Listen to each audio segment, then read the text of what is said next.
നമസ്കാരം, സ്റ്റാർ ന്യൂസിലേക്ക് സ്വാഗതം.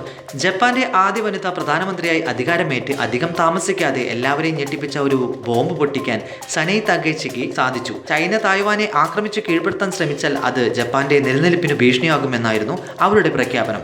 ഈ സാഹചര്യത്തിൽ ആത്മരക്ഷാർത്ഥം ജപ്പാനീസ് സൈന്യത്തെ നിയോഗിക്കാൻ പ്രധാനമന്ത്രിക്ക് അധികാരമുണ്ട്. ചൈന തായ്വാനെ ആക്രമിച്ചാൽ ജപ്പാൻ സേന ഇടപെടുമെന്നും തകേച്ചി പറഞ്ഞതിന്റെ പൊരുളെന്ന രീതിയിൽ വ്യാഖ്യാനങ്ങൾ ഉയർന്നു. ഇതിനെതിരെ ചൈനീസ് വളരെ രൂക്ഷമായാണ് പ്രതികരിച്ചത്. ഒസാക്കയിലെ ചൈനയുടെ നയതന്ത്ര പ്രതിനിധി ആ വൃത്തികെട്ട തല മുറിച്ചു കളയണമെന്ന് കുറിച്ച പോസ്റ്റ് പിൻവലിച്ചില്ലെങ്കിലും ജപ്പാൻ പ്രധാനമന്ത്രി തന്റെ പ്രസ്താവന പിൻവലിക്കണമെന്നായിരുന്നു ചൈന ആവശ്യപ്പെട്ടത്. ഒരു യുദ്ധത്തിന് വന്നാൽ ജപ്പാനെ തവിടുപൊടിയാക്കുമെന്ന് ഭീഷണിപ്പെടുത്താനും ചൈന മറന്നില്ല. തുടർന്ന് ജപ്പാനിലേക്കുള്ള പല വിമാന സർവീസുകളും ചൈന റദ്ദാക്കി.